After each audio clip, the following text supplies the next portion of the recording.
Good evening, and welcome to this week's episode. This episode discusses child loss, suicide, online bullying and abuse, trauma, grief and anger, and the emotional aftermath of losing someone to suicide or by other means. Now, in this episode, we also have our first guest, whose words I will be reading, and her name's Tara. She's a wonderful woman who has experienced her own grief, being mocked, twisted, and pulled apart online after losing her partner, someone who she loves very deeply. Her story is included because this episode is not just about my experience. It is about what happens when grieving people become targets. So please do listen with care, and if this episode feels too heavy today, please do pause and come back when you're ready. Now, first of all, I want to talk about the anger that comes with grief and the anger that I've experienced with my own grief. And it's not the kind that people expect. It's not the dramatic kind or the loud kind. And it's not the kind that burns hot and just disappears. It's the kind of anger that stays and settles into your body, that quietly lives underneath everything. The kind of anger that has reasons. Now, my anger didn't appear overnight. It was built piece by piece, moment by moment, and loss by loss, silence by silence, and judgment by judgment. And it first started when I realised that life carried on like normal. After Ollie died, the world didn't stop like I expected it to. People still laughed, and shops still opened, and cars still drove past. People still complained about work, still made dinner and watched TV. People still planned weekends. I found everything just continued, and I remember standing inside that and feeling and thinking that, well, my child's gone. Nothing's paused, not even for a second. And there is something deeply cruel about that. Not because the world means to be cruel, but because when your child dies, you expect reality itself to change. You expect the sky to feel different. You expect the silence, and you expect the world to recognise that something enormous has happened. But it doesn't. It keeps moving, and you are left standing still inside the worst moment of your life. And that becomes something. That becomes anger. Because while everyone else is carrying on, you're trying to learn how to exist inside a life that no longer feels like yours. And grief doesn't only just take the person that you lost. It changes everything around you too. Friendships change, people disappear, and some people don't know what to say. And some people stop trying. Some people quietly step back because your grief becomes too heavy for them to sit beside. And people stop checking in. Not slowly and not gently, but they just stop. And silence after loss feels different. It doesn't feel neutral. It feels loud. And it feels like abandonment. It feels like standing in the middle of devastation while everyone else slowly walks away. And don't get me wrong, I understand that people are scared of grief. It is intimidating. And I understand that child loss is heavy. I understand that some people genuinely do not know what to say. But when you're the one living in it, that silence, that abandonment, it still hurts. It leaves an imprint. Grief changes how people stand beside you. Some stay and some disappear. Some become uncomfortable, and some avoid saying their name because they don't know how to carry the weight of hearing it. And when you lose a child, you notice everything. You notice who stayed, you noticed who vanished, and you notice who only came close enough to watch. And that part became of my anger as well. That became a big part of my anger. And it's not because people owe perfection, but because grief teaches you who can stand beside pain and who only stands beside comfort. And then something else happened, something I wasn't prepared for. My grief stopped being private, because I spoke, because I tried to do something with my pain, because I tried to create Willow's Law, because I wanted to protect other children, or because I didn't want other parents standing where I am now standing. And that was the moment everything shifted. Because grief is hard enough when it stays inside your home.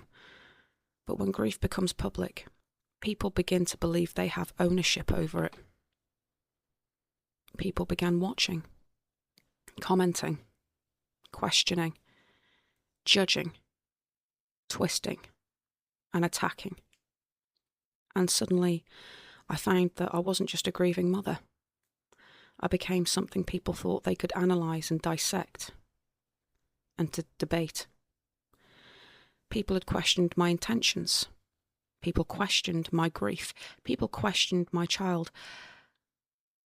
And people tried looking for my child's social media, as if they had some right to do so. And then people messaged my ex-husband, because again, they thought that they had the right to do so, because to these people, my grief has suddenly become public property. Something that they felt that they had the rights to question and own and interfere in. People had decided that they knew my story better than I did. And that anger, that's where it grew, because I was already carrying something unbearable, and then strangers added weight to it. I was called a liar, a scammer. People had blamed me for my child's death. People accused me of dead naming my child, which, just to clarify, when you're having to refer to your child with legal matters such as a petition, you have to use their birth name, not the name that they had chosen 2 weeks before they died. But again, that's not for them to question. They have no rights to even do that. But people had turned my pain into something to discuss, to pick apart and consume.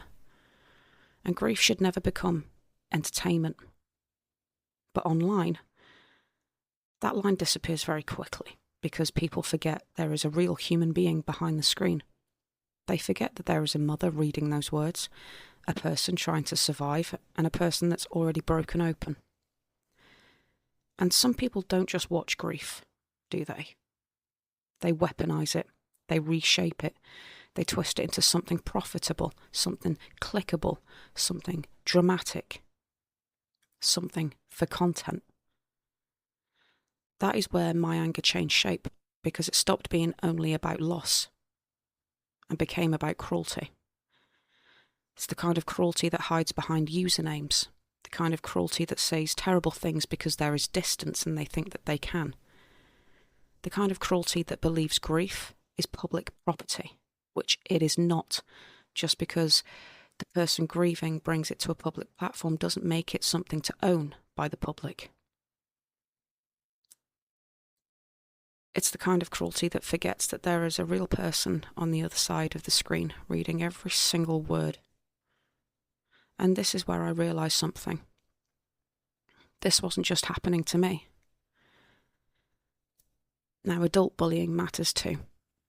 Because while my child had taken her own life due to children bullying her and telling her that she should end her own life, there are adults out there who bully, that sink to the lowest depths, that have such depravity that there are no words to even describe that kind of depravity. But adult bullying matters too. Because when adults mock and shame, attack and excuse, minimise or join in, they are not separate from that problem. They are modelling it for our children. Because remember, children see this online as well. They see adults doing this and they'll take that into their own little worlds. And if that's the example being set, then it's no wonder children follow it. But I'm not the only person who has seen this happen. Now, I want to include something that was sent to me by Tara. Tara had helped me with my petition, and she'd helped me understand some of the behaviour that I was experiencing from these bullies online. She also shared with me her own grief, her loss, and her own experience of having trauma pulled apart by strangers who believed they had more right to someone else's story than those that are living in it. And her words matter, because this episode is not just about me. It's about pattern. It's a pattern of grieving people being spoken over, judged, attacked and threatened, humiliated, all by people who turn real pain into online content. It's shocking what happens And Tara says, in her own words, "When I was 13, I met a nervous boy called Dean Dobbin. Me and him went out on and off until I was about 18. At 19, I had moved to England, and while I lived there for 10 years, me and him messaged on and off. I ended up moving back home to Ireland, and when I got my flat, I took my children to the park. Dean had walked past, and he messaged me that night asking how I'd been, and that he'd love to see me. Now, I had not long got out of a domestic violent relationship a few years before. Some men were definitely not on my agenda. Dean came to see me a few times, and I was so happy to see him doing so well. Me and Dean had very similar backgrounds, so we could relate to each other. I went to a rave with everyone, and I was so nervous. Dean told me the day before that if I needed him for anything, just to call. Now, during this rave, I ended up getting separated from everyone, and I didn't know what to do. I couldn't find them. Everyone was drunk, and well, you know what goes on at a rave. So I called Dean, and he came straight to me. I had the best day with him. I told Dean about my worries and what I had been through with the stalking and domestic violence, and he listened to me. He told me that he was happy to just be my friend if that was what I wanted. We got together after that. I felt like I could trust him. Dean had patience with my kids, as they were obviously so broken after us having to flee our own home. My kids are my world, so if they didn't like Dean, he would have been gone. Over the months of being with Dean, they ended up trusting him and they loved him. He was their best friend. Our life was so happy, finally. Dean was going on a holiday with his friend. It was just a short one, but me and the kids didn't want him to leave. We loved him so much, but we wouldn't hold him back. We didn't want to stop him. We wanted him to enjoy his holiday. And so we had spent the whole day together, going to the park and just enjoying each other's company, because soon he'd be leaving for a week. We watched the final episodes of Afterlife. He gave me a kiss and said, "It starts with you and ends with you." Such beautiful words. 5 days later, I was on a FaceTime call with Dean at 4:45 a.m. He often called each night to help me sleep. But during that call, the phone had just swiped off, and it cut off. In the end, I had fallen asleep, and the next day, I rang, and there was no answer, which was strange. I often spoke to Dean. At least 10 times a day he would call me, at least 10 times a day. I rang round his family to see if they'd heard from him, but nothing. Nobody had heard anything. I felt that something wasn't right, and so I asked his friend's family instead, and they hadn't heard from him either. Now, the next day, I got a call from his brother saying that Dean was gone, that he had passed away, and that they should have listened to me. My heart had sank, and I screamed. I called my cousin, and she came straight to me. She packed mine and the kids' bags, and later that night, I was looking at my phone. And I'd been sent lots of messages about a video on TikTok that was circulating, that was made by a TikTok creator. She had covered Dean's passing and titled it, "Irishman Found in a Pool of Blood." She said there were signs of violence and that dogs were on the scene. In the comments, people paid respects to Dean over and over, saying what a good person he was and that he'd be sorely missed. A few weeks later, I'd seen a post on TikTok, and again, the same TikTok creator had made this post, but it contained misinformation. So I commented on it, asking her to take the video of Dean down. I wasn't met with kindness, but she said she'd taken it down. And over the next few weeks, I had people telling me that this TikTok creator was telling lies about me. I ignored it mostly, and I ended up on a podcast to talk about something a bit different, which was about the severe stalking that I had been through. I wanted to bring awareness on that. But on this podcast, I'd also spoken on Dean's passing and mentioned that a TikTok creator wasn't very nice to me and that a certain clip went viral. This TikTok creator then posted the story with the misinformation over and over, saying that I'd stalked my partner, the one who had domestically abused me. And she then said that I was mad that this TikTok creator had named him, which I wasn't. I wasn't mad at all. Her comments section had his name over and over. His face was all over the news and all over the newspapers. Now, while me and my kids were trying to grieve, I was sent threats of violence from her moderators, her online moderators. Now, this same TikTok creator went to larger creators, spreading lies and hatred about me, and this almost broke me. I didn't want to be here anymore. I'd looked at my messages and loads of people had contacted me with similar stories on this same TikTok creator. They too had been dragged and threatened as well. And something then switched in me when I read these messages. I just wanted to help. And I now spread awareness on the victims of this TikTok creator and her minions. And I do this because grieving families should not have to be put through what this TikTok creator is putting them through. They deserve dignity and respect. I also spread awareness on stalking and domestic violence. I spread awareness on addiction too. Being on the internet opens you up to so many great things and opportunities, but people like this TikTok creator bring it down and make it difficult. I should have been able to celebrate Dean's life, put my story out there and his. Now I love social media, and it's my way to be able to socialise. And that's due to my health conditions. But these keyboard warriors make it so difficult for me and many others. You cannot begin to imagine the things that were said to me. And it breaks my heart that so many other people are going through the same thing. Now, I don't understand why people like this TikTok creator or other TikTok creators think that they are more entitled to tell our loved ones' stories without dignity and respect. My grief has been quiet. I do put a brave face on. No one sees the struggles I have or hears me cry each night about Dean, my love for him. They don't see me randomly fall to my knees because the pain in my chest is too much. And I am happy to keep my grief personal and quiet if it means that I can help someone else get through their own.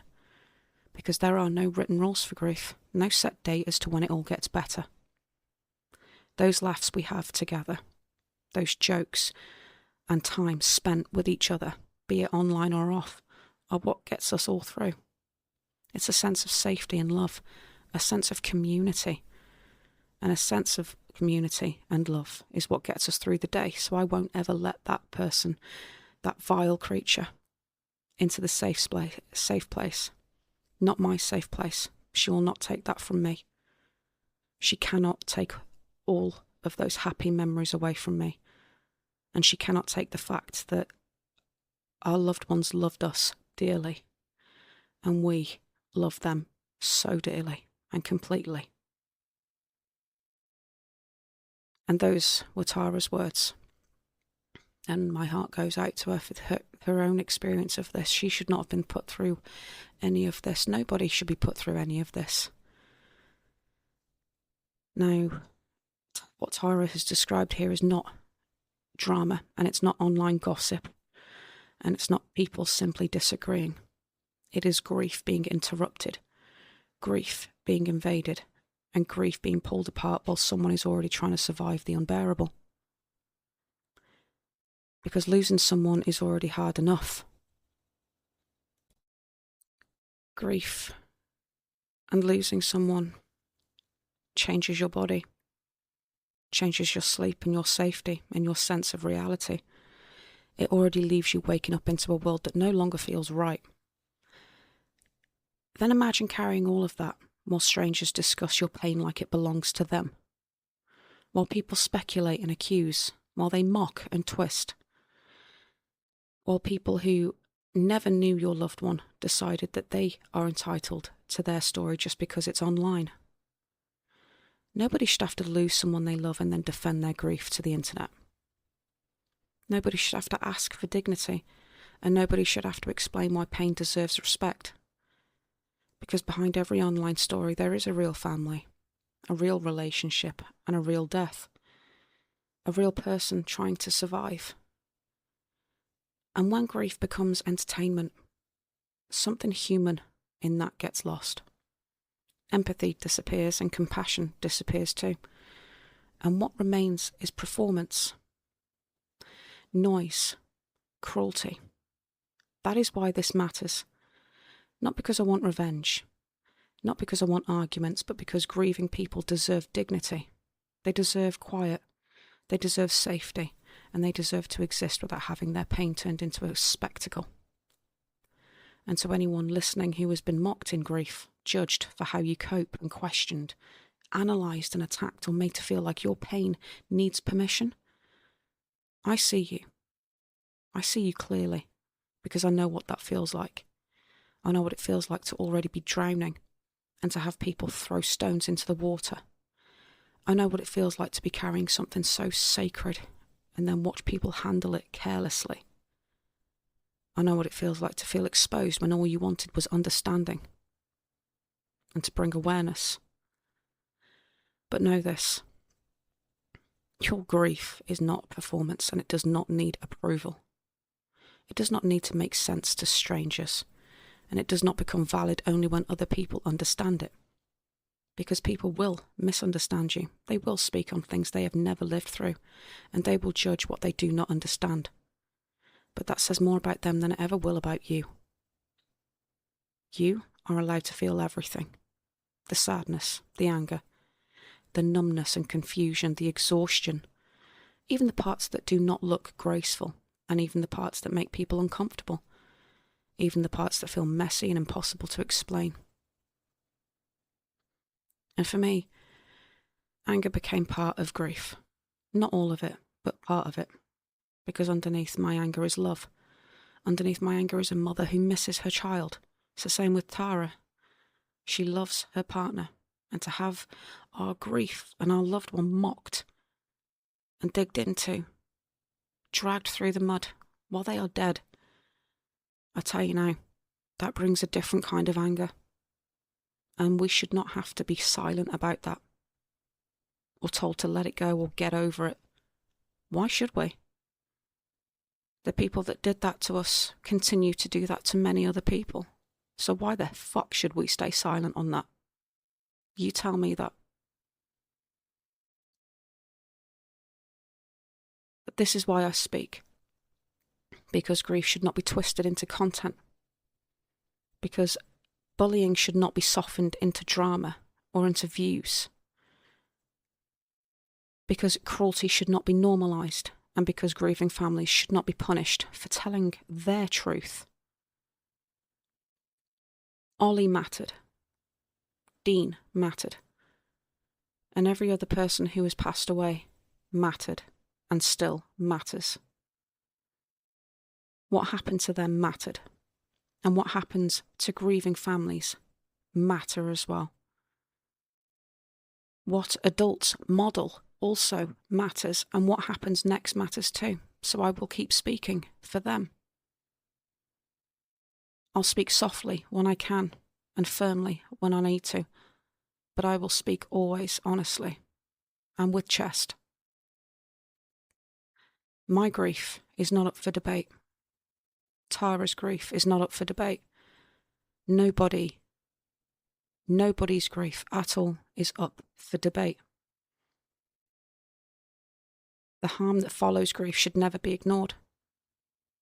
And I will not stay silent about that cruelty, or the cruelty that follows the loss of my child, or the loss of Dean and the cruelty that followed suit.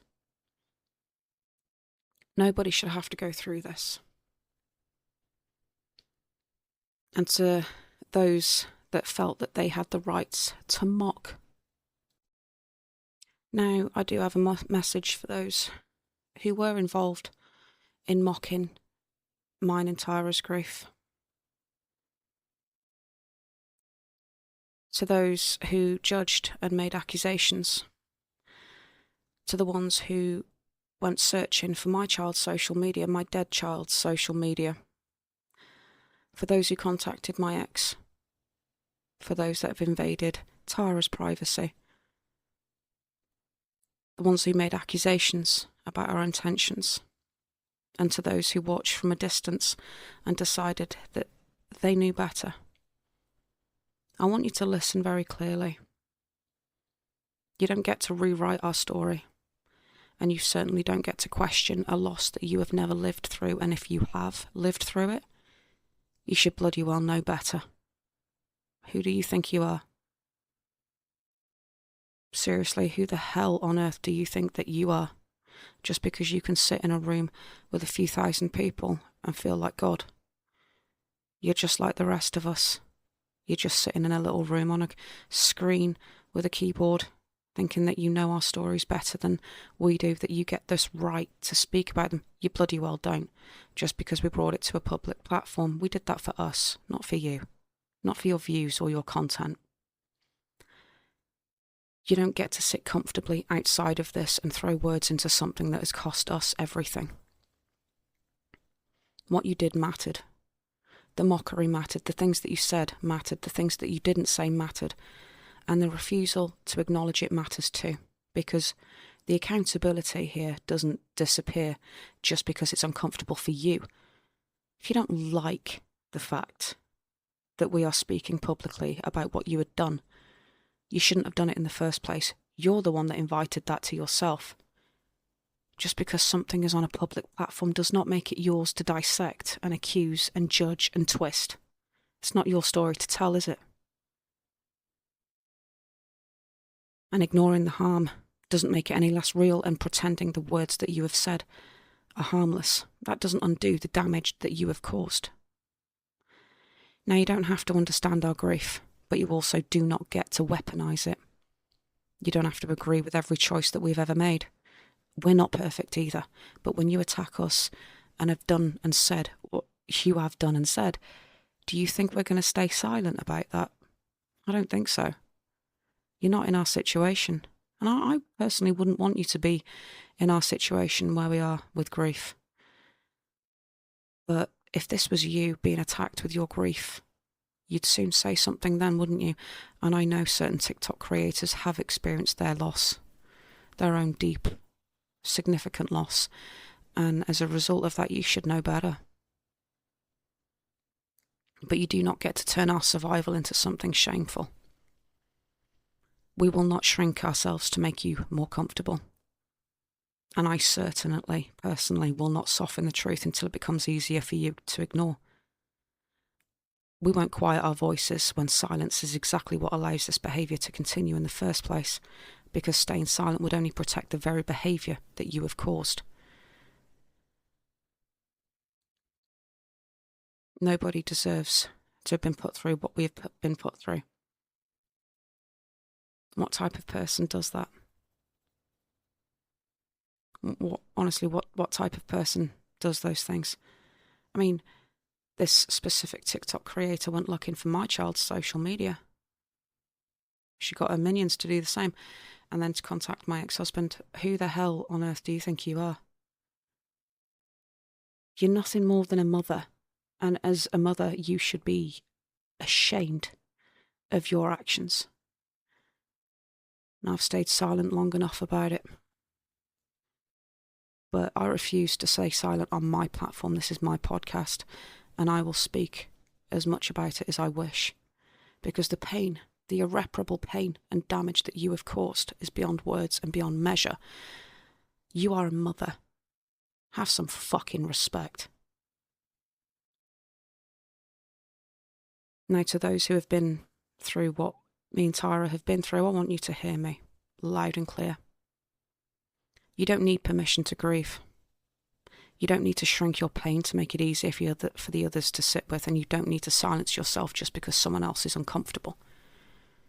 You are carrying something very real, and the fact that you are still here and still breathing and trying to make sense of it all, that bloody well matters.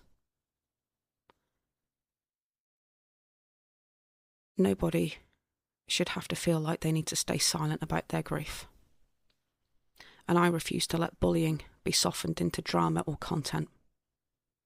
And I refuse to let the cruelty be excused as, in Ollie's case, kids just being kids. And I refuse to let grieving people be treated like they are a problem for telling their truth. And like I said, our grief is not up for debate, and it's not up for dissection. It's not up for being owned on a public platform by people who have never lived our stories or experienced it. Because none of that is acceptable in any way. All that myself and Tara had ever tried to do was make a difference and to create something much bigger than our pain in order to protect others. And instead we were questioned and hated and treated like the enemy, while other people sit there protected and profiting, while children suffer, while grieving families suffer, and while people turn pain into something to watch or comment on or twist and share. And through all of this, personally, I have found that we have been expected to stay silent and polite so we don't make people uncomfortable, and we are carrying the worst pain of our life. But we need to do that in a way that's tidy enough for other people to tolerate. I don't fucking think so. When people sit behind their little keyboards and think that they can attack pain and grief like this and expect us to stay silent, that says something a lot more than it does. I can't even find the words for it, if I'm quite honest with you. It's actually quite hypocritical, because some of these people attack us for pointing out the pain and suffering that certain creators have participated in. And we're the obsessed ones, apparently. We're the bullies. No, I don't bloody well think so. These people invited themselves into our grief story. We certainly didn't contact them. I know I didn't, and I know Tara didn't. They came to us. They decided to tell our stories and think that they knew them better than we do. Nobody should be made to stay silent about that. Nobody. No one that's been through that. All we wanted to do was make a big difference, and a positive one. For me, I wanted to make bullying a criminal offence. I wanted to change the mental health system and the way that the educational system deals with this. For Tara, she wanted to raise awareness on stalking and domestic violence and the pain, misery and suffering that a specific TikTok creator has caused to many other grieving families. And believe you me, that number is very high. Why should this be stopped? In my opinion, it's only the people that it affects that want it to be stopped. It affects their profits, their views, their so-called jobs. Now, I'm sorry, being an online TikTok creator is not a job, really. It's more of a hobby. Yeah, you get gifts and views and you can translate that into money, but I'm sorry, that's not a job. It's not a job at all, that's a hobby. And in my opinion, it causes more pain. Now, I didn't know the platform when I started raising awareness on the petition. And I most certainly didn't know some of these TikTok creators. They came to me. But I didn't invite them into my pain. I didn't invite them to create content and profit. That's not what I wanted. And I know for Tara, that wasn't what she wanted with hers either. We just wanted our loved ones' stories to be told. We wanted our loved ones to be recognised and to be heard. And that is grief in itself. It's one of the oldest things in the book when it comes to grief. Everybody wants their lost loved one to be heard, validated. And why shouldn't we? But what we shouldn't have is a mass amount of strangers online feeling that they have the right to tell our stories and know it better than us, because you don't. None of you do.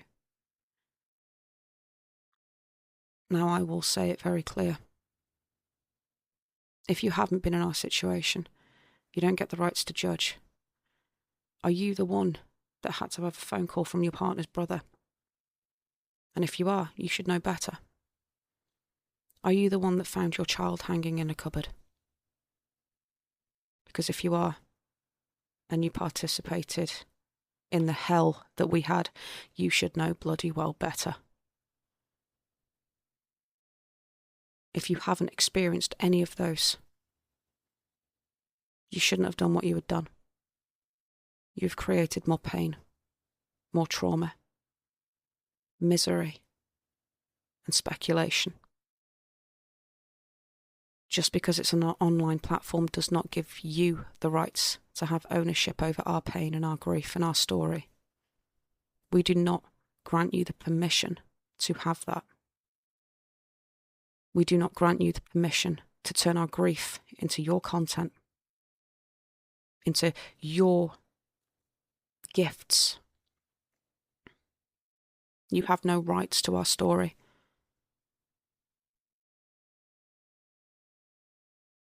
It's not right. It's not fair. And when we bit back, we're suddenly the problem. Sorry, you don't get to gaslight that at all. That's gaslighting our misery and our pain and making us look like we're the problem.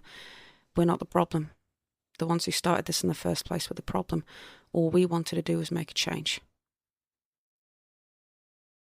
But we will continue to make a positive change. Now, I know this podcast has been a bit heavy, especially this episode, and this will be the only time that I will discuss anything that had happened on TikTok. I will not be doing this again, because that gives them more content.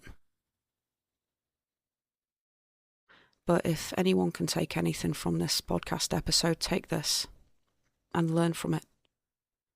Do not twist somebody's grief, pain and misery into views or money or drama or content, because that is sick. If this was you, you wouldn't want it done to you. Grief is bad enough without people adding weight to it and misery, or more misery. I hope people can see others that are grieving with more compassion and respect, because we've all got to go through it one way or another. Everybody experiences grief one way or another, and just because you're hiding behind a keyboard and you may live miles away or in a different country, it doesn't mean that you get to attack at all. Karma has a way of coming out, one way or another. If this was a family member, you wouldn't want it done to them. So please approach people who are grieving with more respect and compassion. And if you can't do that and you feel the need to attack them, don't be shocked when they bite back. Because I tell you something, nothing puts fire in the belly of a grieving parent or anyone who is grieving more than having their grief twisted into something sick. You're only going to make them more determined to make change. But grieving people do bite back. So just please be more respectful. Have more compassion. Now, thank you for listening to this episode. And I personally want to thank Tara for sharing her story. I know it couldn't have been easy. And you have my deepest respects, my deepest sympathies and condolences on your loss, sweetheart. I know a love like that it's very hard to lose. But you've got this. You can do this. And you've got me always supporting you, as you have for me. I hope this podcast has done your story some justice. I hope I was able to say the words that you had given correctly. I hope the aftermath of your words and what followed has given you more strength. I hope I was able to say what you may not have feel or felt that you could say. And that goes for anybody else. Now, if anyone wants to share their stories, please do email us at storyofgrief@outlook.com. And as usual, we'll be here every Sunday at 6 p.m. on the dot, ready to help anyone else who is grieving and to ensure that words are heard and that you are supported, always. Thank you for listening, guys.